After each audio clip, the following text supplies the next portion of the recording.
ಗುರುವಿನ ಗುರು ಯಾರು ಅಂತಂದ್ರೆ ಹಾನಗಲ್ಲದ ಗುರು ಕುಮಾರ ಶಿವಯೋಗಿಗಳವರು.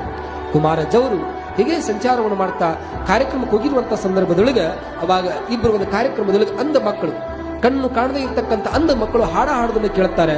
ಕೇಳಿದಾಗ ಎಷ್ಟು ಧ್ವನಿ ಚೆನ್ನಾಗಿ ಹಾಡಕತ್ತಾರೆ, ಯಾರ ಮಕ್ಕಳು ಅಂತ ತಿಳ್ಕೊಂಡು ಕೇಳಿದಾಗ ಹಾವೇರಿ ಜಿಲ್ಲೆಯ ಕಾಟನಹಳ್ಳಿಯನ್ನು ಅಂತ ತಿಳ್ಕೊಂಡು ಒಂದು ಕಾಡಶೆಟ್ಟಿ ಹಳ್ಳಿ, ಆ ಕಾಡಶೆಟ್ಟಿ ಹಳ್ಳಿ ಒಳಗೆ ಸಾಲಿ ಮಠದ ಮಣಿತನದೊಳಗಿರುವಂತ ಇಬ್ಬರು ಮಕ್ಕಳು.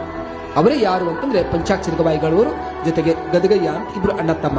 ಆ ಇಬ್ರು ಅಣ್ಣ ತಮ್ಮನ ಮಣಿ ಗುರ್ತ ಮಾಡ್ಕೊಂಡು ಅವ್ರ ತಾಯಿ ಹತ್ರ ಹೋಗಿ ಕೇಳ್ತಾರೆ ಕುಮಾರಜ್ಜ ಅವರು. ಏನಂತ? ಏನಿಲ್ಲ, ಮತ್ತ ನಿಮ್ 2 ಮಕ್ಕಳನ್ನ ನಮ್ಮ ಜೋಳಿಗೆ ಹಾಕ್ತೀರಿ ನೀವು. ಅವಾಗ ಆ ತಾಯಿ ಹೇಳ್ತಾಳೆ, ಯಪ್ಪ ನಮಗ ಸಾಕಾಗೋಲ್ತು, ಕಣ್ಣು ಕಾಣದೇ ಇರ್ತಕ್ಕಂಥ ಮಕ್ಕಳು ತಗೊಂಡು ಏನ್ ಮಾಡವರದಿರಿ, ಬ್ಯಾಡಪ್ಪ ಅಜ್ಜವರ ಬ್ಯಾಡ ಅಂತ ತಿಳ್ಕೊಂಡು ಎಷ್ಟು ಕೇಳಿದ್ರು ಕೇಳಂಗಿಲ್ಲ. ಕುಮಾರಜ್ಜವ್ರ ಅಂತಾರೆ, ಇಲ್ವಾ ಅವನಿಗೆ ಕಣ್ಣು ಮ್ಯಾಗಲೇ ಕಾಣುವಂತ ಕಣ್ಣು ಇರ್ದಿದ್ರು ಪರವಾಗಿಲ್ಲ, ಆದ್ರೆ ಒಳಗಡೆ ಇರ್ತಕ್ಕಂಥ ಅಂತರಂಗದ ಕಣ್ಣು ಐತಲ್ಲ, ಮುಂದೊಂದು ದಿವಸ ಇಂಥ ಎಷ್ಟೋ ಅಂಧ ಅನಾಥ ತಂದೆ ತಾಯಿಗೆ ಬೇಡವಾಗಿರ್ತಕ್ಕಂಥ ಮಕ್ಕಳನ್ನ ಬೆಳೆಸುವಂತ ಕಾರ್ಯವನ್ನು ಈ ಇಬ್ಬರು ಮಕ್ಕಳು ಮಾಡ್ತಾರವ, ಅದಕ್ಕೆ ಈ ಜೋಳಿಗೆ ಹಾಕಿಬಿಡು ಮಕ್ಕಳನ್ನ ಅಂತ ತಿಳ್ಕೊಂಡು ಕುಮಾರಜ್ಜವರು ಆ ಮಕ್ಕಳನ್ನು ಕರ್ಕೊಂಡು ಬಂದು ಶಿವಯೋಗ ಮಂದಿರಗಳಿಗೆ ಇಟ್ಟುಕೊಂಡು ಅಭ್ಯಾಸವನ್ನು ಮಾಡಿಸ್ತಾರೆ.